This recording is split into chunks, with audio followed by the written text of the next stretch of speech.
Hello, and welcome to Mmmcast. Joining me on this week's episode is my dear friend Jamie Mack. Once again. This is the triple Mac experience. I live here now. And today we're doing, the topic is social media. Yep, so we're all familiar with that. You'd like to think. This is 2017. Indeed. Get with the times. Sadly. Or die. Yeah, but it's been around for quite some time now. It's like nearly a decade now, a lot of the stuff, isn't it? Actually, yeah. Because people always share their like memories and stuff on Facebook, and that's going back to like 2007 at least. Yeah. So it's got to be about 10 years. Yeah, we probably should have checked some of those dates before we started the discussion. It's massively overrated. I agree. Yeah. I'm glad we agree. I mean, I disagree. Why do you disagree? Well, on the subject of research. Yeah. It's bloody important, isn't it? What are you going to do? Yeah. What are you going to do with that research? No, you've convinced me. Fair play. No, for God's sake, man. We're supposed to disagree on everything. Oh, yeah. Right. So social media, I thought we could get started with a quote, which I've just sort of formulated in my head. But it just kind of sums up, I mean, this isn't my quote, it's not like a special phrase, but I'd imagine that a lot of people... you say all the time, it's not a catchphrase. Yeah, which is that I think with social media, the kind of idea that comes to mind is we would rather die than not have attention or not be alone. We'd rather die. Which is just kind of disturbing, really. But it also teaches us something about what our kind of nature is, I think. It's odd, it's weird. Yeah, it's a very human trait, that, to seek comfort and be sociable. We're sociable creatures, generally. Yeah, it's weird. Can't speak for everyone. It's odd, isn't it? Because you're sort of the survival instincts that we have that would stop us from doing stupid things like texting while driving and stuff like this, or Snapchatting, Instagramming, all that while you're driving, because everybody does it. I mean, I don't personally do it, but I know that a lot of people would not even feel ashamed. They'd be like, yeah, I know, but be fine. Like, they don't even see that there's anything wrong with admitting that it's they're not feeling invincible. Yeah, it will never happen to me. They're just, it's only for 2 seconds. They're there on Twitter. You see the adverts all the time. Like, in New Zealand, they've got quite a good one going at the moment where it's like they're playing... is it... Oh, there's some... I think it might be like song... hello. Oh, the Lionel Richie one, yeah. And it's like, and they're just interweaving that with this guy. You just see this guy sort of talking deadpan, saying, don't forget about me, kind of thing. And it's sort of contrast because he's like, I like you, bro. Don't die. It's quite weird. It's quite a good advert, and it's just. Is it quite hard hitting? Well, no, not really. It's sort of funny. It's like doing it in a light way instead of going like really, dark. Yeah, it's just because it's like that obviously doesn't work. Yeah, it's more like just saying just chill rather than like you're gonna die. The world sucks if you're constantly on Twitter. It's like it's not gonna hit home with anyone. You need something more lighter. Like actually, some people do it on their way to seeing their friend. They're tweeting or they're whatever, and they're getting into a it's car that whole crash. your phone's gone off, and it's like. You assume there's that part in your head where it's like, what if it's urgent? Like, what if it's urgent? But then it's like, I don't think anyone really thinks it's urgent. Who texts saying like, I'm giving birth? Or who does that via text message? It would always ring them. It's purely recreational, really, isn't it? It's like people will they're going to their mate's house to chill out or something, and they're tweeting them about it as they drive there. Yeah, and then get themselves killed. It's proper mad. Texting, really texting and messaging. It kind of goes into the same bracket as like binge watching something on Netflix, for example. Like we went years where we had to wait like a whole week to watch the next episode, which is still the case for a lot of things. But there are people who will binge watch an entire series because they literally cannot wait to watch the next episode. Yeah, and they'll like go well past the bedtime just to be able to finish a series, just because it's like, I need to know how it finishes. So I was like, what? Why? Well past the What's bedtime. the rush? What's the difference between finding out today and finding out next week? Like what? Yeah, there's this the discipline element and the instant element where it's just you get sucked in. It's like those. Like I can't wait to tell you this. I have to text you it now. Exactly. It's just a constant. It's like we're addicted. It's this. It's not like. I mean, it's convenience because you will. Yeah, it's an addiction to the little endorphins, the constant little hits you get. Yeah, and like because we. It's an addiction. It's not some. I feel like at this point, if people don't understand why you constantly want to be on your phone looking at these things, then that might be a problem. Because I think at least most people know we've got past a certain step because it's been around for like a decade now. I feel like at least most people understand why we're addicted to these things and the fact that it's to some extent normal to not want to look away even when you're behind the wheel of a car. It's normal to actually want to just be sucked into this world because it's a constant endorphin hit, and because Facebook and Instagram and these, especially Facebook's one of the best at it, which is why it's still so successful, is configuring that experience entirely to keep you pleased by it, to keep you on it, in terms of not, like how it used to be chronological, it just come up with the things. Now it's like every time you go on it, it's learning more and more about you and deciding what you interact with and what you like most. So it just gives you the best possible, the most, the experience that makes you want to interact the most with it. So it's not even your fault to an extent. It's forcing you to like it more. So it even links with things now, like for example, it knows what I've been searching for on Amazon. They don't advertise things to me, which I think that I've been searching for. So I think, which is just But I bet you've probably found that useful sometimes. You know what? I'd be lying if I said I hadn't. Because I actually delete my history off like all my devices, and I rarely, I just have a minimal internet footprint, and to me it doesn't take much effort. I know a lot of people are like, wow, I can't be asked to, like every time I use it, every time I go into like an internet browser or an app or whatever, so I just, everything's wiped every time, and like with my phone, a lot of the times I'll delete all the app data pretty much every time I do it, and it only takes a few seconds to come back in again. People say, oh yeah, but you got to verify your password, you got to do. It's like, well, I just remember those things, all those things that deliberately seem to make it difficult for people to go in over and over again. Like if they wiped Snapchat or whatever, they're like, oh my god, that does ruin my life. I'd have to get, like, it'd take me ages to get to everything back and remember my password and all that stuff. But if you can just get past that, you can actually just wipe yourself every single time, and you don't get these weird experiences that keep making you want to come back. You just get a very bland experience that helps you detach yourself from it. So, and I think a lot of people are getting a bit wiser to that now. Like, so this whole death trap that we've got in our hands, I feel like at least we're over the ridge for most people, that we understand how and why it's a problem, and now people can start taking steps to... I guess it was kind of unforeseen when it started. Yeah, because even the people that were looking after things like Snapchat and Facebook, I don't think they even really thought there was no how malicious much they were going to be able to no malicious intent to really get it to where it is now.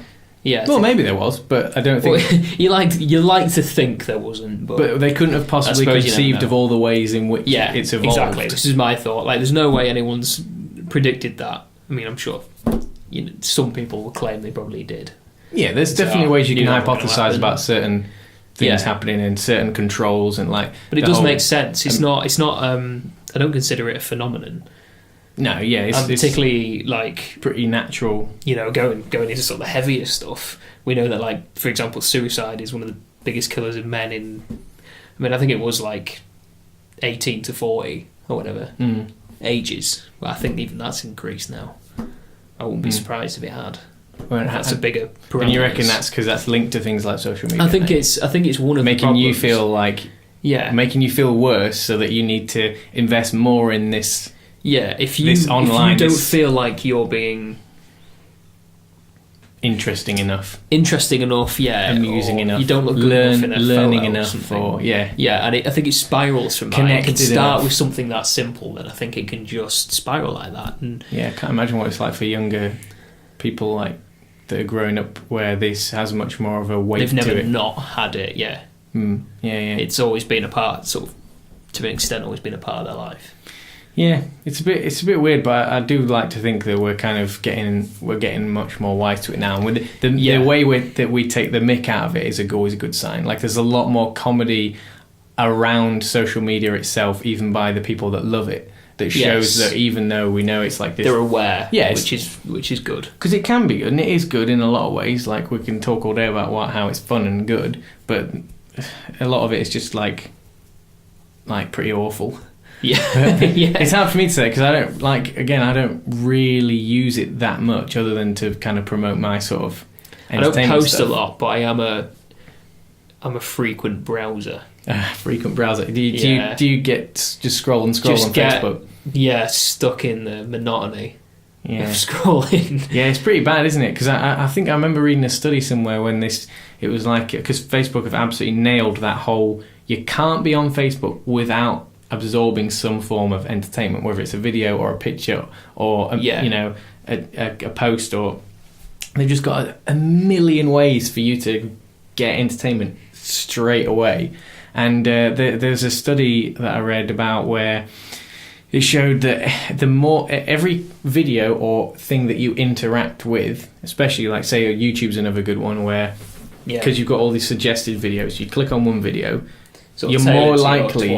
Even if it's not tailored, even if like now, because this is why it's capitalised on it. Because imagine what I'm about to say now with the tailoring effect added in. Yeah. They've discovered that once you click on one video, you're much more likely to click on another, and the more you click, every time you see suggested, you go into the next one. It's a catalyst, so that every time you've clicked on one, you're more likely to click on another. Yeah. So you're more likely to get absolutely stuck in it until you like fall asleep or you've got to go somewhere. So it's like it will absorb you until you physically can't for whatever reason. Yeah. So given that was what that will happen anyway, even if it's just in any order. Now they're being like really the AIs and things and that are doing it are getting much more clever at knowing what you do want to click on next. So it just keeps you. Which can be great sometimes if you're just going through loads of compilations of, I don't know, people.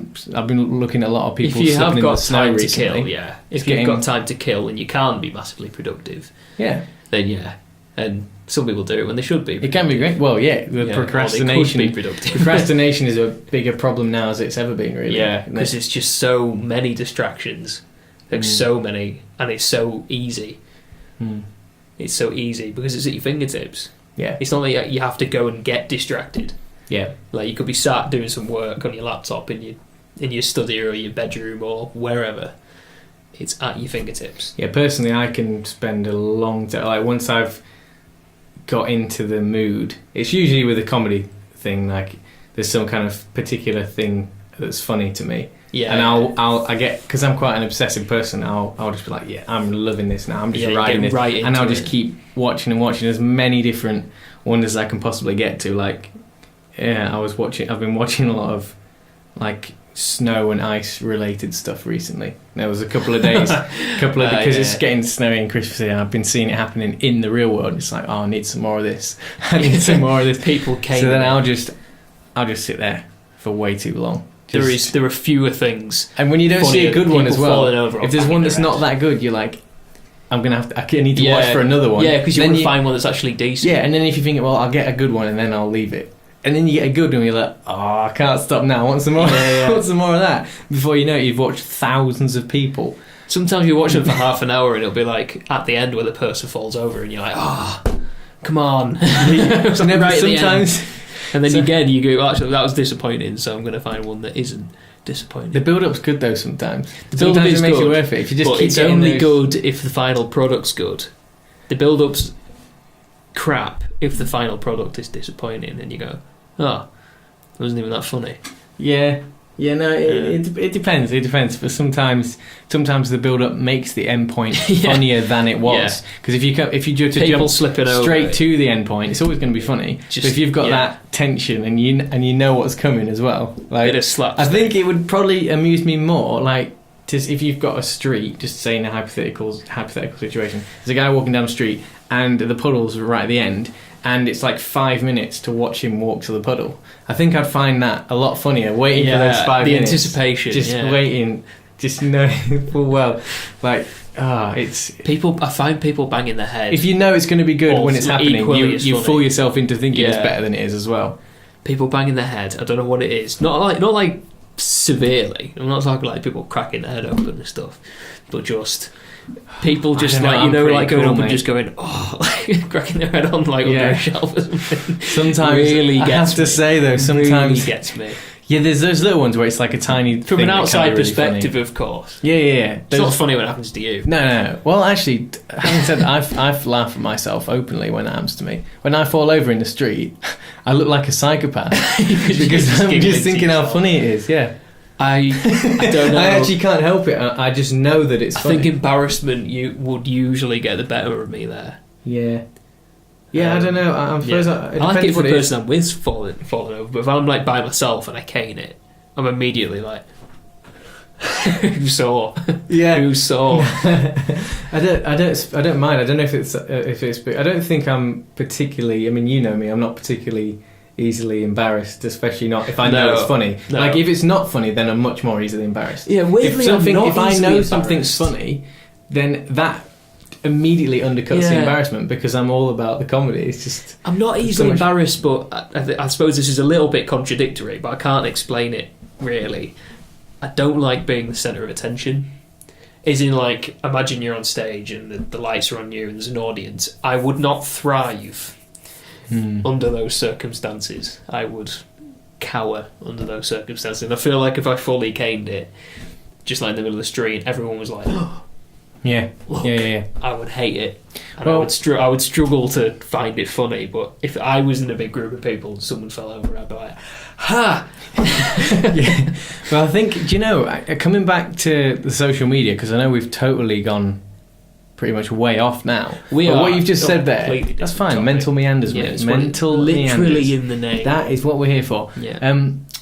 I think there's a link we can draw there, which is that, one, what you said about how you don't want to be the centre of attention. Like, a lot of people might enjoy being part of something, but they don't want to sort of have any kind of platform, so to speak. They just want to be able to contribute or enjoy it, Yeah. and not have to have any repercussions or anything Well, like it's a that. way of having everyone's eyes on you.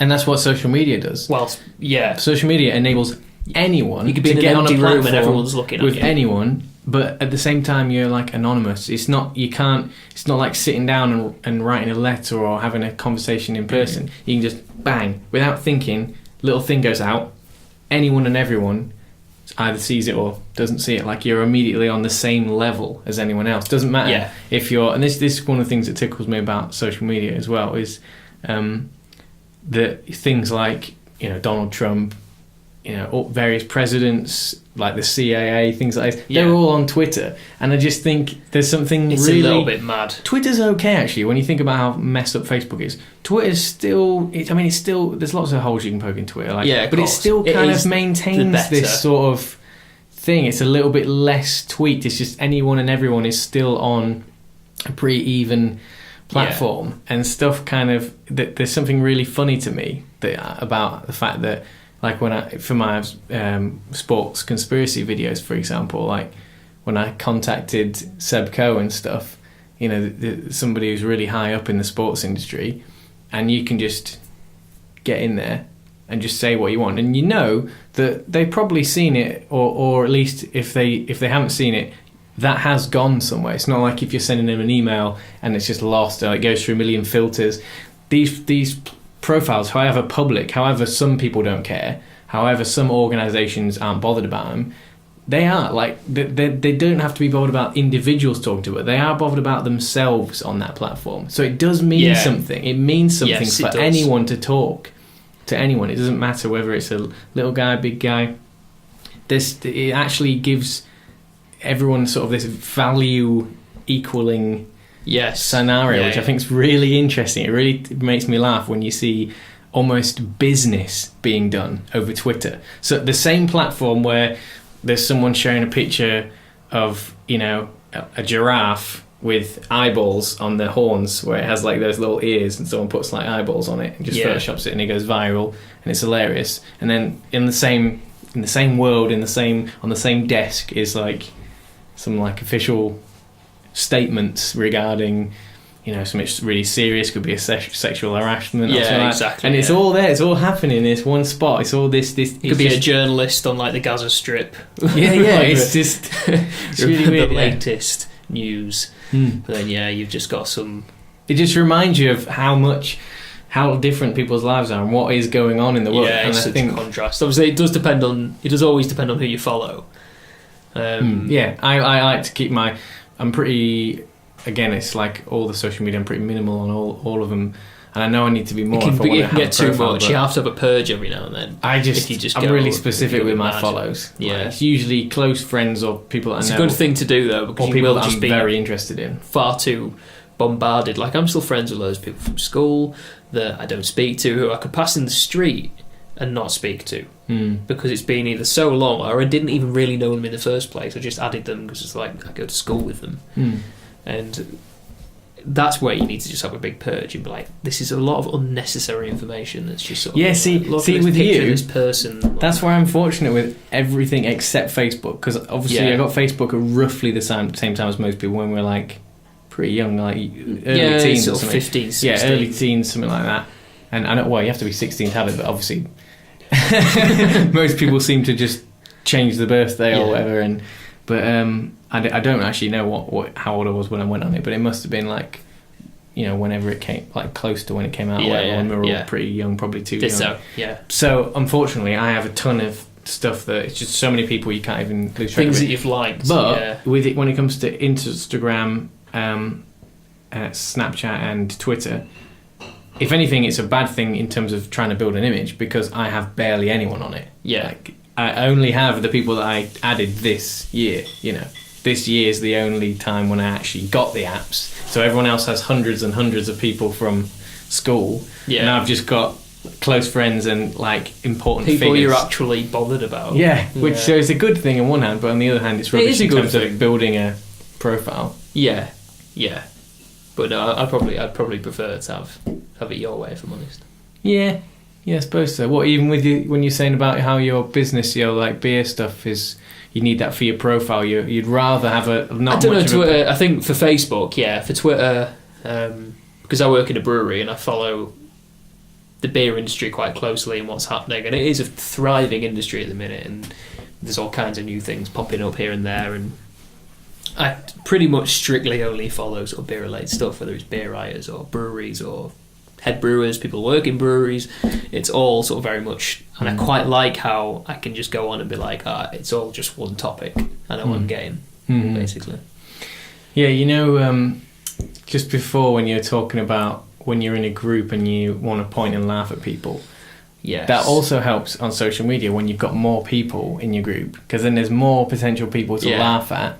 And also, like, there's it's a better connect. If you do know people or you've followed them for a while, it makes it more enjoyable or more valuable. But at the same time, and I think we'll come back to this. We'll have a little break now, but what I want to talk about is that element on social media, which is one of the good things. I mean, it's also dangerous. It's also a really abusive element. But for those that just want to enjoy it respectfully, when someone does something stupid on Twitter or social media, everyone can have a piece of it. Everybody can have a piece. Unrelenting. And it's great. So we'll take a little break. Don't know how this has gone actually. It's been kind of weird. We sort of rambled. Been a few tangents. Rambled the most of any subject, but we'll see. We'll be right back. Hi there, hope you're enjoying the cast. If you're just listening to this but want to know some alarming facts about social media, you can hit pause and have a look at the YouTube video. Welcome back to Mmmcast. We are currently discussing social media, aren't we? We are, amongst some other things. Well, what I wanted to get onto just before the little break there was that thing where you've got this is the real life version of it as opposed to the sort of digital version, if you like, the analog or physical realm version of it. I understand. I always used to love it. One of my favourite things was when you're at school and we're sitting there, I don't know, 10, 8, something like that, years old, and you got all these plastic plates that they have for the school dinners. And everyone has one of these plastic plates, and you all go to put them on the stack at the end once you're done. And obviously the stacks get higher and higher and higher and higher, and they're like really brittle material with hollow concave parts. We're talking. So when going to smash pretty easily. So when you're all sitting there, And you all know, because you've seen it many times before, as the pile gets higher, you're looking forward to what's coming. This comes back to the anticipation thing as well. Before I was saying, like, it's not as funny to just see it happen. Sometimes the build-up is just fun. You're already giggling away. Yeah. You can't wait. You're picturing it. Yeah, and you're ready. And, lo and behold, some little kid, usually like a younger one, like someone's at least not yet lower end of the food laws chain, of physics, especially in the school as well, not in the respectable end of the school, in a part where they're going to be a victim no matter what they do. And they go, little, just popping the plate there, everything crashed. Just that real proper clatter, goes like through, the whole world has been destroyed. Completely obscenely loud for what it is, and everyone in the room is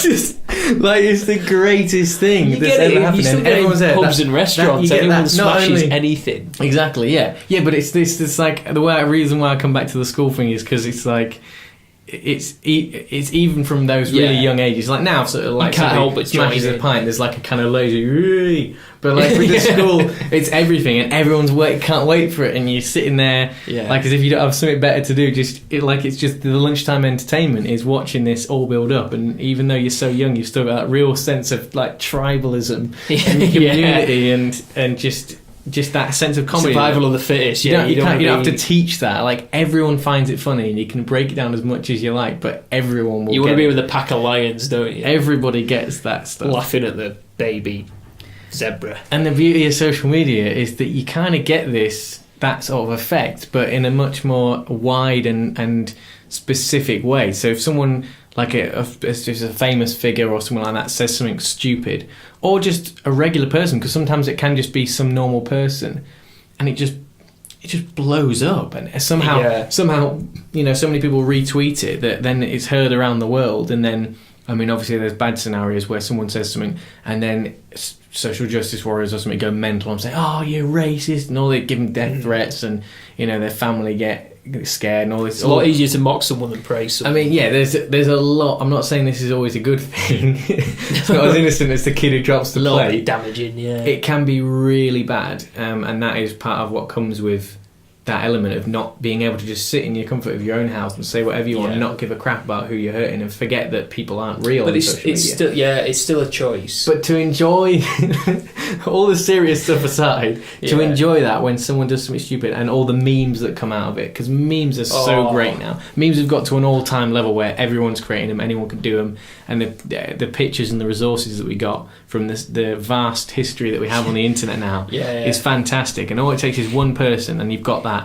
plate knocking over scenario where just round the world everyone's going, "Way!" This one person who's done something stupid, and it's great.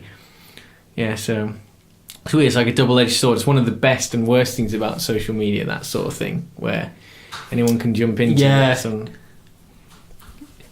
you're right. It's definitely a bit of a balance, and like you said, it can be extremely damaging depending on what it is, and because you do get people who are like extremely dark and I'm going to murder your family because you knocked a load of plastic plates. So and it's like, it's not just one psycho. It's like, because anyone can be a psycho, there's this sort of reckless, you're more likely to be a psycho. It's almost like people think they're living vicariously through themselves. It's like, this is, I know there's me, but then there's like online Twitter me, and I'm just living out this other persona, and it's like, well, okay, but and then there's the thing is, people fall into that where they start to act a certain way online because they can, because of their pressures of whatever, and then they start to be that person. And then sometimes it can be good. That person that they were being online might be better than the person that they're happy or not happy with in real life. That person that they're choosing to be online, it could be a confidence thing. It might be a better person than who they are, and then they come back and they learn that they can be that person. Or in a lot of scenarios, and I hate to think it is, but I reckon more majority, often than not, I think it's the other way around. They become this person online because they can, and it's not a nice person, and then that feeds back into who they are, and they become the horrible person that they are online. Yeah, it's almost like they're getting it out of their system, and then they get this sort of evil persona that's like, it's almost like a character. It's like they enjoy being the bad guy. If they enjoy being the bad guy, it's like I like it. Yeah, I mean, Again, some comedians are really good at like it. Endorphins and stuff. Like if there's a positive effect, if they're going, I like being the bad guy. Obviously they're going to start. That's going to start. And if they're going already, into their everyday because the life. thing is, some people are alright with that, like in terms of they're doing it as a joke, you know. But that is totally different. Like, I mean, obviously, some people can start to satirize or use irony in such a way that they do it so much that they've started to become whatever it was they were satirizing, and then it's like, well, actually, have they lost it? Have they gone too far now? But I think you know, your good comedians tend to be good at like being the bad guy, but you know that it's all like superficial, and they're just enjoying it, and they're taking they're there to provide humor. But something like, you know, when you get someone who's clearly a bit psychotic like Donald Trump, like someone in power on a platform like social media, that's when it's like, holy hell, because things like people like Hitler and that, when you've got the whole mob mentality going on in terms of when you say things and people that are looking desperately for answers respond to what you're saying, then this call and response loop between what I said there was of this type and they reacted in a good way. I'm going to say more things of that, even if I don't necessarily agree with it, because that's helping. And then you come in this feedback where the perpetual violence and evil just grows and grows and grows until you're all just worked up in this frenzy.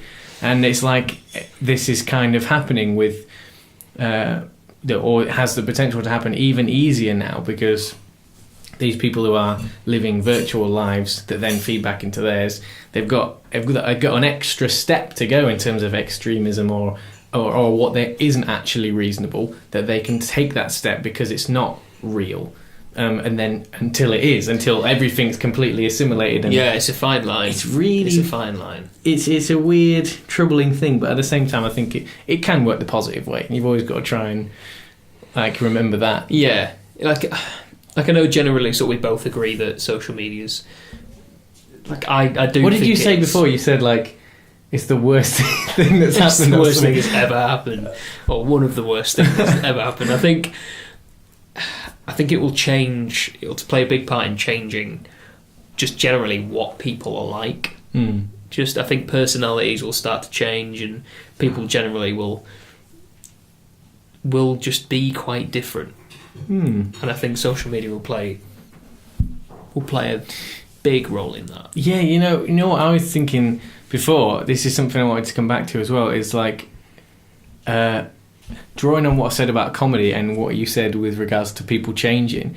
I think social media does a lot for that in terms of, well, for a start, most of it's text. Like, not many people make videos or stuff like that. The vast majority of social media is always text. So our language changes into this more kind of shorthand, colloquial style thing, and there's all these phrases and words that come up, like when people say, you know, like think phrases like, "Oh, that's fire," comes up instead of saying it. You know, it was excellent. It was really cool. It was like all the millions of words you could use. It's lit fun. and fire. You know, it's lit, fire. You know, he's woke.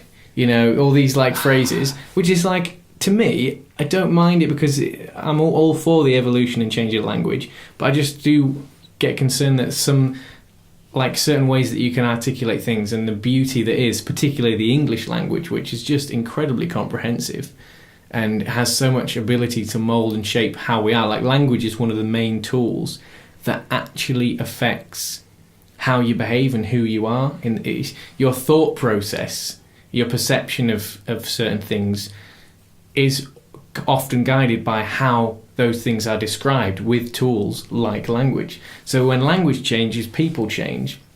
And it's not that I'm afraid of changing, because that's what I'm happy about. Like, I'm enjoying this way. But for someone like me, I like to hold on to everything I can. So all the language that I think is worth having in the history of words and things like that, I'm very interested in that. So if I'm going to use something like, oh, it was lit, I would only ever use it in a comedic sense, like to take the mick. Like if you would never actually, because it's really good if you juxtapose it in a situation like, imagine the Queen having like, you know, an afternoon tea or something, and it's like, oh, how was that, darling? It was bloody lit, thank you. Yeah, like you would never, or like you went to an art gallery. It's like, oh yeah, what was it like? You went to Tate Modern. It was like, yeah, it was really nice. You seen any good pictures? Yeah, it was quality. It was a Van Gogh expedition on. Was, oh yeah, it was, yeah. How was that? I was lit. It was lit, mate. Like, you would never say that about, like, classical art or something. But so it was illuminated. If people say that... They had lights on. If they mean it, you know, if someone's like, that's the terminology they use, that concerns me a little bit. Because but if the characters that creates, like, the idea of that character, that total juxtaposition of that kind of language is funny. And so I think it's worth having, it's worth keeping, and these things that... And it also shortens things down. It makes it easier. Like, instead of saying, oh, you know... Because a lot of people, when you hear people describing these words, like, you know, when you see little interviews with celebrities, or often it's these young hip-hop guys and stuff who just... That's the language they speak. Yeah, like the grime scene and stuff like that. Personally, if you a lot of time, if you get the right context, it's pretty easy to understand, even if you've not heard certain words before. I mean, most people already have, because they're on social media. Because a lot of it just means something positive in general. But if they try and describe it... There are plenty of words anyway. Yeah, but the problem for me is this. If they try and describe it, they go, it's just lit, man. Or it's just you don't get it. Like, if you're woke, it means you're woke. You know, it's like there's no other way that they can get around what it is. So they kind of lose this ability to articulate thoughts. If they always use the same word to describe it. They just don't seem to have this method of actually processing thoughts. And I mean, this sounds really condescending, or like I'm oversimplifying or something, but I really think that does start to happen. It is this ability to actually think more comprehensively, because we're just cutting it down. And for the purposes of comedy or just quick entertainment, that's great, but I really think you've got to have both. Generally, though, what's quite interesting is, have you noticed that, like, text speech, like when we all had the old Nokias and stuff, it was what we all did. It was a thing, the old text speak. That's kind of been eradicated now by people shaming. It's like going back to the whole, like, bullying thing of just, like, jumping on a bandwagon and being like, you've done something wrong. Like, it's literally become like you get shamed if you use the incorrect grammar or punctuation or... The grammar. So there's a point now where people are actually better. Yeah. Through that, literally just through fear of being shamed. There is a little bit of that. Yeah. There is a little bit of that, but there's also, like, plenty of apps that do it for MSN. you. Yeah. There's plenty of apps that do it for you, like... Yeah, of course. But people use it and people respect it, and, you know, if they put a word and it changes to something else, you change it to make sure it's right. Yeah, it's fine. And again, it's one of those things where if there are lots of apps helping us and we are worried about grammar and things like that, then that's good. But there also has to be, you've got to be conscious of, like, not just is it right, but remembering why it's right, and having an understanding of language and a knowledge of the meaning of words and a knowledge of you know, etymology, like just like the history of words and how to actually use it as a tool effectively, as opposed to just a thing that's just there. It's just, language is just a means to an end. It is very important. It is about who you are and how you work and how we function. It has a huge role to play in psychology and things like that. So it's just good to be conscious. I just don't. I think a lot of people just wouldn't pick up on that idea. I mean, I think most people are aware of that, but you just forget that it is these processes of all these, like, new technologies, and not writing and not speaking and just texting and using all these other avenues and using AI to sort it out for us. I still prefer handwriting. Do you? I love handwriting. My handwriting's always been pretty rubbish, though, because I'm just like a little scrawling. Just generally, this is always a thing where it was like more intelligent people do have worse handwriting. You know, like they always say the thing about doctors and stuff is because the way they think is they're trying to process information or what they're trying to get onto the page more than what it looks like. So their brain's basically on other tasks than this. I don't care what this looks like. Where I am like, everything has to be absolutely. I'm not sure if I have to cross something out and write it again, I'm like. I don't know. I've not heard that particular. That's take one of on the things. It's all these things that go against me, like intelligent people. More intelligent people are more likely to stay up late. Yeah, you said that. You said it. I need to see the evidence on these things, mate. Like go to bed really late yeah. because their mind stays like buzzing for a lot longer, so it takes them a lot longer to kind of switch off. Whereas I'm like 9 o'clock. I still think, but I feel like you might be being a bit harsh on yourself. I know, but I see all these things where it's like scientists have discovered, and I know you should always take things with a pinch of salt. But it's like, wow. Yeah, I have to say a lot of those sorts of things I don't give enough thought to go and check it through. But if someone was to present me with something, I don't think I could resist properly having a look. I'm not going to go out and look for study. There'll have some really close results that might just go into the favour. They've done one study and that was enough for them to publish it. Because someone could and if they publish it, they get more funding, so they publish it anyway, so they can do more studies. You've always got to actually. You have got to take have a proper look. Yeah. Because you could be, because you're so smart and you're so intelligent, you've got everything organised and you work really hard throughout the day and you manage to concentrate that energy really well, and then boom, once you've hit your point on your little routine, that's game over. Shut down. Whereas someone might be, just not that all there, not all together, a bit messy, bit kind of all over the place, and not get anything done throughout the day and reach the end and go, oh God, I haven't done anything, I couldn't keep my hands on today, and I don't want to go to bed because I need to try and do something. So I think what we've concluded there is it's absolute bollocks. Well, there could be all kinds of... No. Bollocks. Okay. So it's not true, basically. Well... Which is great for me. So thank you for that. That would be... I don't think you should... I wouldn't hang up on those sorts of things. Yeah, I mean, I wasn't losing sleep over it, obviously, because I was obviously not, going to bed at 9 o'clock, wasn't it? So. Yeah. That's right. Yeah. Coming back to social media, that's something that keeps you up at night. Is that what we're doing, social media? That's something that keeps you up at night, isn't it, though? Because people sit there in bed. Wow. Yeah. Bright lights. And straight your eyes. That's buzzing. A big problem, because that is a really big contributing factor into the brainwashing side of it. Yeah. Because when insomnia. your insomnia, and I think it's pretty common knowledge that if you're looking at blue light for too long, in particular, that reduces the melatonin, which means you can't. That's what helps you get to sleep, basically. So if you're looking at particularly blue light, any light doesn't help, but blue light in particular is like a big melatonin blocker, which means it's going to be really hard to get to sleep. So looking at your phone... It's funny how the logos for things like Twitter and Facebook... bright blue, yeah. They're all blue. And all of the pages are bright white. I know it's easier to see text and stuff like that, but... Yeah, I suppose it's predominantly white. Yeah, I couldn't say that. I'm not sure that I would go as far as to say that there's anything particularly in that. No, but, I agree. But yeah, no, it is a thing. And when you go to sleep, constantly turning that over in your head. So you go to bed, you look at what everyone's doing, you're thinking about your profile, this... sort of intangible you online that is a thing and a way that you want to be and be perceived. Thinking about that before you go to bed whilst thinking about what everyone else is doing is not the kind of thing you want to be resting your mind on. No. And it's certainly not the best thing to be waking up to either, but that's what people do. And that's all part of the cycle of just falling into this world, this realm of the you that's online. But also it's people who constantly check. Say they've posted something like a photo of themselves, or they posted, I've been guilty of it myself. I've been guilty of everything, everything we're talking about. I'm pretty sure I've done quite a few of those sorts of things. Yeah, I've been guilty where I could post something and then I keep checking before I go to bed, how many likes has it got? How many likes has it got? Yeah. It doesn't... It's really funny. I've got, it's hard for me, because when I do something in general...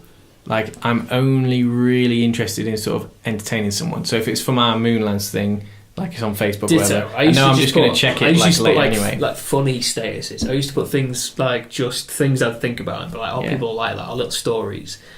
Generally, it was always to try and make people laugh. Yeah. And if I got a load of likes, it was it made me feel like... Made you feel good, yeah. It's good exactly, work I put up there. But if I put something in it didn't get many likes or anything, but it was something that I expected to get a lot of likes, I'd be really disappointed. I'd be like, oh. And then I would desperately try and put something that would get the response I was after. I would desperately try and find, I need something that I know, lots of people are going to understand, because I think there was a lot, I'd put something where maybe only a very sort of niche group of people would really get or respond to. It'd be ignored by everyone else, but then... I'd still be disappointed. Like, You see, I've got a What are lot your better, likes? like, in the earlier days, like, you know, on Facebook before I had any of the other stuff. I don't really post it. That would bother me a little bit. Like, it would be like, if you did something, because you wouldn't know until you started to get likes for something. You're like, oh, I really liked that last time. Like, I wasn't expecting that, but that made me feel good. So then the next time you do something, you're like, oh, I hope that gets likes again, because that felt good. I mean, you're not thinking this out in your head, are you? It's a subconscious sort of thing, really, that's going on. You're just watching it and wanting it, and you're not processing why. It's just that it was a natural endorphin hit that you were enjoying the last time, and you want that again. Yeah. But I'm better at that now, because I just know that if I think something's funny, or I've interested myself, or I've amused myself, then that's that job done. And I'll send personal things to my friends, or like on Snapchat that tickle me anyway. So it's like, I'm only going to do it if I've enjoyed it in the first place, and then I'm not really bothered who else does. But the only thing that does get me down a little bit is when I am thinking, right, well, I kind of want to promote this video because I worked hard on it. And it's like, it's not so much that, again, the video is a process that I'm going to enjoy no matter what. But if I do put it out there and, like, if there's just no response, I'm not thinking, oh, I feel like devalued now, or like I'm thinking, oh, I'm sad because I didn't get loads of likes. I'm thinking, I know that lots of people would have enjoyed this because they always tell me they like it, and they like you can tell that no one's noticed, or like someone hasn't, and then it's like, oh well, I'm sure I'll like mention it to them at some point. But now because of this audience thing, like for me, it would have just been like, yeah, I've enjoyed it, I know it's good, no matter what. But now that there is this audience, however small it is, then that's kind of like, it happens a little bit. I have to say, I'm actually quite pleased. I've sort of conditioned myself out of that. Yeah, it's a good thing to do, because it only sort of spirals not out of control. It can spiral out of control. It can, I suppose, but it can sometimes just get worse and worse if you start to obsess over it. You can definitely condition yourself out of it, I believe. Like, if you're not that far into it already, and I think it speaks to a little bit about your happiness and your healthiness and how much you're getting on with your life in the first place. I've kind of done it anyway, and it's something, I've done it with food as well, I've done it with exercise, I've done it, it's one of my biggest problems, particularly when I was younger, is I put on a load of weight because I couldn't not have something. If something was in the house, if it was crisps or chocolate, it was like, I have to have it, like jars of Nutella, just like with a spoon, because I'd be like, it's there, I've got to have it. It was like an obsession. I had to condition myself to be like, literally say no. And now I'm at the point where I've done it for so many years that you could have a big bar of chocolate on there and I'd be like, yeah, obviously I would like it. yeah. But you can I could just be like, no. I find that, like, I genuinely, and it's easy as well. If I know something's there, I'll deliberately think to myself, I could have that and I want that. Yeah. And then I build up that discipline by going like, yeah, I'm actually going to give this to someone else. I'm actually going to take this from me and give it to someone else. That's what I used to do. Yeah. And now I feel better. I feel good because I've given it to someone else, and doubly good because I haven't had it myself. I used to buy it. I used to buy big bags of crisps. And well, that can be a problem too, because then you just become a feeder. Just like all your fat mates, like you're like really healthy, and all your fat mates are like, Jamie, you got any more crisps? Give us another crisp. But on that food-based, completely irrelevant note, let's have a little break and get some lettuce on the go. Some nice healthy. Oh, that'd be nice. Some calorifically low stuff. There'd be a bit of celery. We'll be right back. Well, if you're still here, my thoughts are with you. If you're just listening but want to read some more amazing social media stats, just hit pause and have a look at the YouTube video. So, welcome back. We're in the final segment now of the social media. The last hurdle. The last hurdle of the social media session. And kind of what I wanted to touch on towards, like, at some point is we kind of talked vaguely about social media as a whole. I think we got into Twitter and Facebook to some degree. Yeah, but we've not really talked too much about Snapchat or Instagram. Yeah, and I feel like they're kind of interesting. I mean, I know that's, by the way, I'm pretty sure there's a lot more to social media than those 4 apps, but they're the big. But they are the big boys. And to talk about any one of them kind of talks about a lot. But don't forget about Google Plus. Oh, great! That's a fantastic platform. Obviously, we're all using that, aren't we? But one thing that deters me about Instagram is, and I see a lot of this, is the Instagram comedy. Because I actually the plus sides of Instagram, fine. I want to talk about some of the dodgy sides of Instagram, which is this sort of... It's one of the things that remind me... I suppose it's not really specific to Instagram, but it kind of feeds into the whole when you talk about social change and how it affects our behaviour and how we think and stuff like that.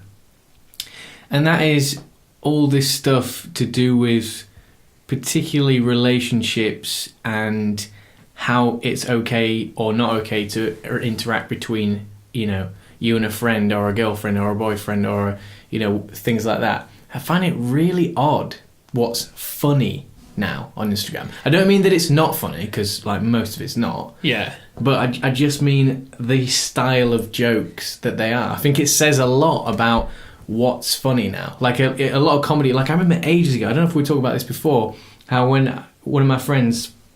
This is when I didn't have Instagram. This was probably last year. I mean, I didn't get it until a few months ago. He showed me a picture, and it was like somebody going through lasers, trying to avoid a million lasers on the ground and stuff. And the caption just said, "When you're 5 months deep," or something like that. And I was like, I don't really get it. And it was like a reference to when you're down so far in someone's Instagram that you've gone back so many months. So if you... if you accidentally hit it's or you're creeping. anything. Yeah, it's creeping, And I actually didn't understand that at all when I first looked at it. It's sort of embarrassing now, because I know I realise that's a really simple... that's a granddad thing to not get that. That's really bad. That's But I mean, I don't and never have used Instagram. But so that's one example, is that's a joke, and people obviously get it. So that shows how that's well versed different. in using it. Yeah, that's one difference already. So to extrapolate that further, there's lots of things that come with the platforms that are to do with how you use it and what you get used to, and these habits that you'd only understand if you've done these things, And it's commonplace that everybody's gone so many months deep into Instagram. Yeah. Everybody's been there. Either been worried about something or not. Yeah, it's and everybody's, and then it comes further to stuff, and it's the same with Snapchats or whatever, when people first got embarrassed about when it shows you've been screenshotting someone's Snapchat and all these other silly little things, that these jokes are born out of these technology, and this behaviour is not only normal, because otherwise these jokes wouldn't exist. So it shows a behavioural shift as a result of these apps, and then it's also saying that this is also what's funny now. So it's it's an in-joke. Memes is another good example. I know they're not strictly social media, but memes is one of those things where they're basically the best memes, and the ones that people really like are just really intense in-jokes. Yeah, it's a meme of a meme of a meme of a meme, and then that meme gets memed by another If a meme. meme means nothing to you, it probably means other people love it. Yeah, it probably means other people love it. You just don't get it because you're not in on the joke. Yeah. It's a very, very bizarre concept. But some of the weird memes. There's some fantastic. There are memes, some brilliant memes, which you just if you know, and it's a weird one. It's well, how do you get in? Well, you don't. You just keep up. It's just how it works. It's well, how have all these other people got in on the joke? It's well, they didn't. They just kept up. Yeah. They just followed it. They were there from the start. They just happened to be there. It's not like they all signed up. You don't send off a form, get accepted into a group. Yeah, it's something that you kind of just learn, you pick up. But the thing what I wanted to kind of get into, partly, and don't let me forget about the whole relationship thing on Instagram, because this was something that I was reminded of quite recently. I thought, literally a couple of days ago, we can talk about that. Which is that, in some regards, it's okay, these memes, for example, it's funny. No matter who you are, if you'd followed that journey, you would appreciate that it's funny. And there's the problem with explaining a joke can sometimes devalue how funny it is. Personally, I think it depends on the joke. Sometimes, and you know as well as I do, we like to sit down and break down why something's funny, because then you can enjoy it on every level. And if a joke is good, it's actually funnier if you do explain We do it. that. That is actually quite sad. No, but that's fine. So, dissect there's some great, really good comedians that Yeah. they're some of my favourite comedians that do that sort of thing. And I mean, no matter what kind of entertainment you're into, some of the biggest comedians, you what have they'll to do understand is they'll why make a something's funny punchline to be funny. Yeah, they'll make a punchline that's funny, and then they'll go over and over and over it from different angles, explaining why it's funny, but sort of retelling it at the same time. And so when someone says, "Oh, you have to explain a joke," it's not going to work. That definitely works, but I think that often just highlights how weak the joke might be, or the fact that the brain power in having to understand it undermines how funny it was. By the time you've understood it, it's like having to explain a joke. If you have to think that hard about it, it's basically like having it explained to you. And this is the thing that I have with... it's never funny. But this is the thing I have with memes, where it's like, you could say, "Look, mate, if you don't get it, you're not going to find it funny, even after I explain it to you." Because sometimes there'll be memes and they're like... pointless. Someone will explain the memes, and you'll go like, "Oh, right. Yeah, okay, right. Whereas you're looking at it, you're laughing your head off, and you explain it to someone, and they go, all right, yeah, cool. But I think there is a problem with that in terms of, I think sometimes when you're so far on the inside on an in-joke, like really, it's actually not funny. It's not really that funny. Yeah. You've just kind of decided You just got sucked in. And because you like being a part of this secret club, you're telling yourself it's funnier than it is. Because if it's not funny, it's bloody sad.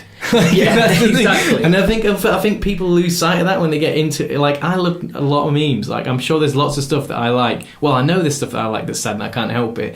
But I think people do lose track of that a bit. You kind of, it's like when you get lost in your own little cycle of self-appreciation, you lose touch of what actually is funny. And I know people will get uptight about saying, like, what you're talking about objective comedy and all this. It's like, well, actually, no, there are a lot of cases where this is just kind of sad. Yeah. And you need to, I think people, I like to remind myself, I like to keep myself in check. Some people are like, why are you like disciplining what you do and don't like? And it's like, well, actually, you can just sort of lose track of what's funny, and there's so much more funny things that could be out there, or that you could be creating, but instead you're just kind of getting all like, "Oh, I'm part of this little club." Yeah, it's funny. But it's not. It's not. You just sort of want it to be, or something. But yeah, there's a reason it's really not funny like to anyone snobby. else. I sound like a comedy snob or something, but it's hard to articulate. Yeah. There's a reason it's not funny to everyone else, and that's because no one gets it. But you find it funny because you get it. But then, like, could you actually step back out of that bubble and think, right, is it funny? Yeah, I get it, and I find it funny, but do I find it funny because I get it, or do I find it funny just because I understand it? Yeah, it's like, I don't know. It's difficult. No, it's difficult to explain, but I'm pretty sure. It's very I hope we've made that point clear enough. I think whatever I just said there made very little sense. I think I might have just contradicted myself as well. I wouldn't worry about it. That's how hard it is. I think we've you get the idea. There's little room for... Memes are weird. It's a pretty nuanced thing. Meme culture is weird, but memes are one of the greatest things. Yeah, so coming back to Instagram, for example, you see loads, and Instagram's one of the most famous ones for this relationship type thing, this sort of someone going through someone else's phone, or when Bae finds out this, when Bae does that. And it's like... Where did that come from? Where is that? I'm not sure. That's another one of those words. It's a bit of a ridiculous substitute. But I think a lot of people will look at these videos and they're just like, yeah, I know that, I relate to that. And it's not funny at all. It's just so boring. It's the most weak thing. But some of the stuff they talk about... to talk to my... Yeah, I'll sort of show it to my girlfriend or whatever and be like, we don't do that. Or, you like you say, like the relationship stuff where it's like, yeah, when Bae does this or whatever, and I'm like...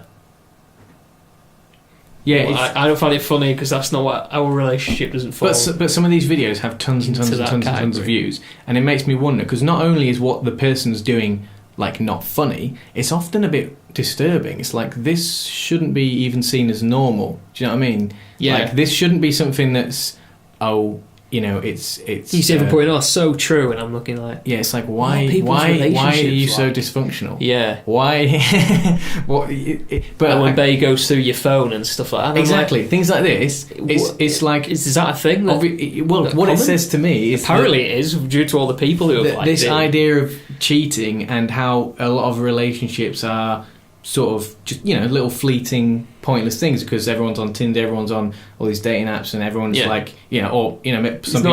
people are getting into relationships through Instagram and stuff like that. So it's like, because I think we're in a position now where we're at as good a place as any to actually find somebody. because of social media. Like, social media has enabled more people to connect with more people, and there's so many fish in the sea, so to speak, that you're much better off using like a dating app than you are to try and go down your local pub. In some regards, it's much more effective, and you're much more likely to. But at the same time, it's kind of it seems to encourage this culture of like just this date culture almost, where it's just like having a side bitch and all this other stuff, and it really cracks me up because it's funny. It's mad that it happens. It's not funny that that's normal. That's normal is worrying. The idea that like this character that thinks that's normal is funny to me. Like people that think that they want to joke about that, like roasting these. Well, I feel like a lot of these people who are sort of liking it and commenting, going, so true, and like tagging their partner in it. I mean, obviously they've probably not got a partner at all. Yeah, it's probably just like their mate or whatever. Yeah, but chances are a lot of these aren't actually. They don't find it relatable. They just find it funny because it's a stereotype. Even if they don't fall into that stereotype, they're like, so true. Yeah. That's what people do. Not me personally. Yeah, so it's like it's so true that this guy's got 3 other girlfriends, and he doesn't want his other girlfriend to know, so that he would actually physically abuse her if she found out or tried to take his phone. Yeah, like I know that because I have pretty much no limit on comedy. I think you can joke about pretty much anything, no matter how serious or how light or whatever. It is harmless. But it's like the undertones of something like that when it's stupid and boring, and the idea that that's commonplace. Because some of it is clearly showing to be, obviously it's hyperbole. He'd never do that. Dark comedy has to be done right. What about the fact that there's this thing going on? What about the fact that this is a commonplace where people have all these extra partners and all these secrets they want to keep from people that they love? You can't just be dodgy and it be funny. Yeah, it doesn't. Being naturally dodgy, being an arsehole naturally is not funny. Yeah. It's like, it's sad. If you're trying to make a joke out of the fact that you're an arsehole, it's like, well, hold on a minute. Like creating a character that's funny. The fact that they're trying to joke about the fact that they're a twat is funny, not the joke they're making. Yeah. It's weird. It's like that's not the intent of the joke. Yeah, if you wrote that character, that would be pretty funny. Yeah, exactly. But it's the fact, the sad undertone is that no, this is just a horrible person. It's not ironic. It's like, it's not meant to be ironic. So we dissect jokes. But anyway, no, but it's what we do. It's it is more nuanced than that. But it's sort of, it just disturbs me a bit. And this is one of these. It's a bit dodgy. The way that the social media seems to be warping what is right and wrong in human interaction and stuff. Yeah, it kind of gives birth to its own comedy. It's like sometimes there's people on YouTube or whatever who will just make videos roasting how bad Instagram comedy is, and it's quite funny. But so it's kind of has it. There's that endless loop, isn't it? It swings and someone's slides. Going to parody these people eventually. Someone's going to parody people who mock Instagram comedy. And it's gonna go. Look at all these people filming themselves mocking posts. Well, that does sort of happen already, because some people do it. It's simple, isn't it? Some people do that, where they take social media and they joke about it. They try and satirise it in that, but they're just really rubbish at it, and all they're trying to do is get views and promote themselves. Some of the things, you can then, like some of the things that get popular, there are things that I find utterly staggering, like how it suddenly spiraled and become where they post more and more stuff because they were so popular to start with, and like an awful lot of people do, because they're a very popular page, Unilad, they seem to sort of almost hire these people. Like, I assume they do it off their own back. They post these videos and like, right, I'm just going to make a video, people are going to love it, and they sort of get picked up by these pages and stuff to kind of do things for them, or kind of run their page through, a bigger page. Yeah. And there's been a few. One from memory. It was a guy. I think he was called like Bash or something. Bash the Entertainer, and it was just some big fat guy laughing at bits of clothing that he'd found on the internet, like weird gimmicky shoes. Well, that was the whole joke. But it was just him. Funny that it was showing you the pictures, but the video was just him. Laughing at laugh roast. Yeah, the laugh and roast I was like, thing. Yeah. There's lots of that. Yeah. And I was like, right. So I'm just watching a video of him laughing, and he's essentially made himself a temporary career. Yeah. I remember this. He's done loads of stuff where he'll look at pictures of celebrities that look like, humans that look like cartoons, or a picture of someone's face and then like an object next to it that looks like what they look, but it's really like brutal. And there's loads of stupid stuff like that. Yeah, so the laugh rate is pretty like popular. Tens of thousands of views, these videos. And one of them was just, again, some girl going around a supermarket making really crap puns, which is all stuff that's been done before, of just stuff like picking up a piece of cheese and then making a joke. Making a pun about it, yeah. With the word cheese in or something. Or, and I'm talking, I don't remember it at all, if I'm honest, the actual the content. Yeah, I see. But I mean, I know it sounds usually daft, pretty bad. Yeah, puns have to be, because for me, I do awful, really hate puns. But sometimes it's a right place. So for funny, puns. and it was just her laughing at herself, saying these like really, really quite. They weren't even jokes because she was just. They were just so bad. In fact, they were so bad I can't even recall one. They were so bad. It's difficult because sometimes because they weren't even puns. It really depends on the delivery, though. I think it depends on who the person is and how it works. Picking up tomato sauce and going, "Oh, let's get saucy tonight," and then doing a big laugh over the top laugh at themselves. Yeah. It's like, I find it. Yeah. Since when was that comedy? Yeah, seriously, it's difficult because it's like I feel like it could be done in the right way. It all depends on the character, it depends on the delivery, it depends on like what's the context, or like is there something Does she genuinely think she's really funny? Yeah, and then she just does this big over the top laugh, and I was like, but it's not funny. Like if you had just some like weird guy, this if you had someone playing like a character who was really weird, just going around the supermarket just making jokes about like random things, it would probably be quite funny, because the point is that this person is self-aware. Yeah, well, that it's or it could be like it's weird because I think there's some things. If say for example that this girl or this person was like it was a written character sketch, so the thing was not different, except you knew it was an actor that was portraying somebody doing that. I almost feel like that would be funnier than the fact that it's a real person that's just that boring. Yeah, this is exactly it. Yeah, it's like the fact that that's a real person being that boring. If it was like a character that someone had drummed up, just some like weird person who goes around the supermarket making stupid puns about the products that they're selling, but it was literally just this girl just having a laugh in the supermarket. But it's more the traction it built, and like when I viewed it, it already had like 60,000 views. It's not even like let's say it's okay. Let's say it's kind of funny, but it's which I don't know. I haven't seen it. It doesn't sound like it's funny at all. But let's say it is. It was awful. It's the fact that the amount of appreciation it gets. You'd think it would be really, really funny. You would think it would be really good. This is what I find so strange. Social media has this ability to kind of just things for just to spiral in such an odd way. But I would also say that a lot of the time people think it's organic, as in like someone just made this video and it went viral. A lot of the time it's really not. It's quite a few young lads actually, and some of them sort of moved into the YouTube realm as well, and they've gone back and forth to Facebook. And these guys are literally just really good at finding stuff like this. It's just bland, useless kind of stuff.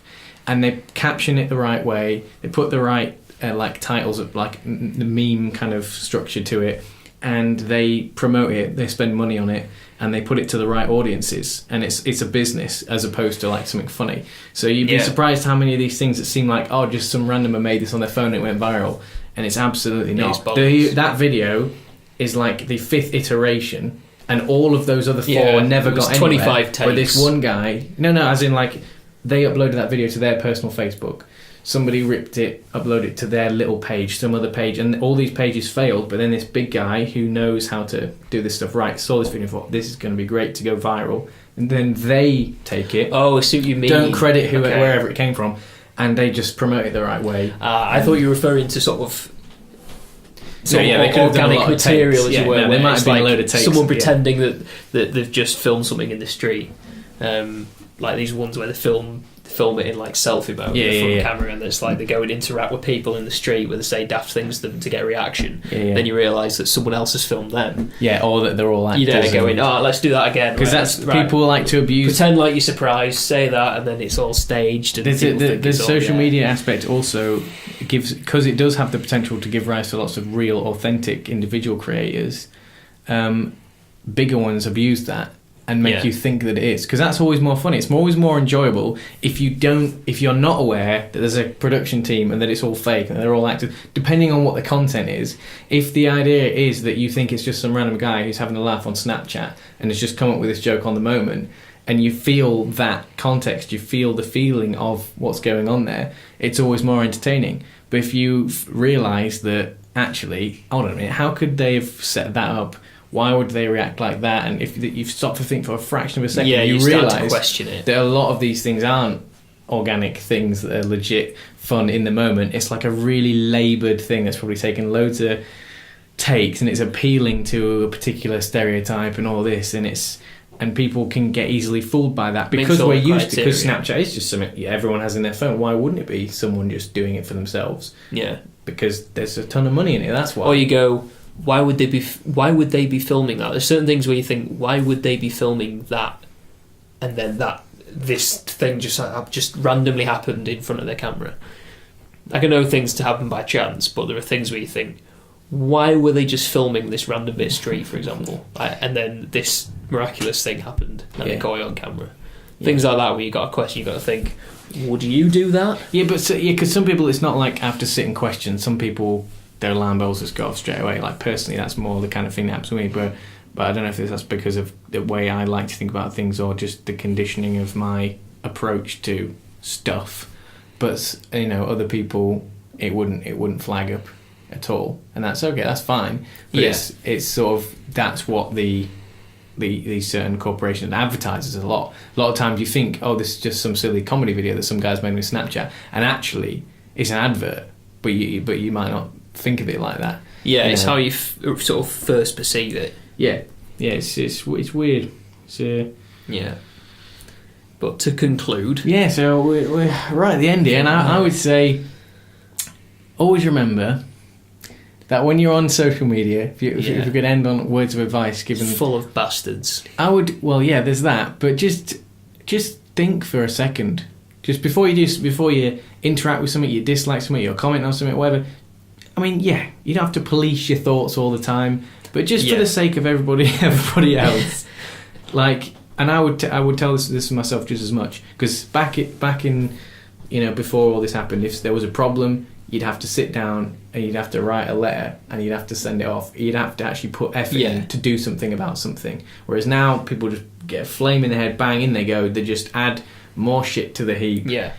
You have to remember that no one cares what you have to say. And if you do have something to say that's important, actually, what you'll find is if you bothered to sit down and think about it and write it out, you'll probably lose energy and realise it wasn't important anyway. Yeah, and you can't be bothered. You'd probably say, you know what, it's not important enough for me to do that. And you didn't need to invest that energy. You didn't need to suck yourself in. You didn't need to add yourself into that loop. It's the ease of it that makes you go, I can. Really easily. So I will. But don't. Yeah, like no one cares. There's no reason for you to watch any of these podcasts because they're not that important. They're not important. They're not even interesting. Not important. Really? No. So just get on with your life. I mean, if you watch one of these, I mean,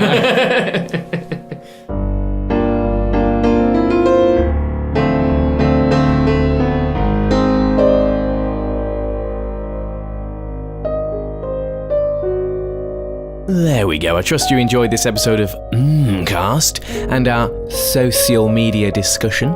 I just have to say, on behalf of Jamie and myself, we think it's very important to keep up with things like social media because of their dominance over society at the moment, even if you don't like them much yourself. What I'm trying to say is that we're not out of touch, just in case that's how it may have sounded. Anyway, join us next time for episode 4, in which we'll embark on another mental meander. The topic is swearing.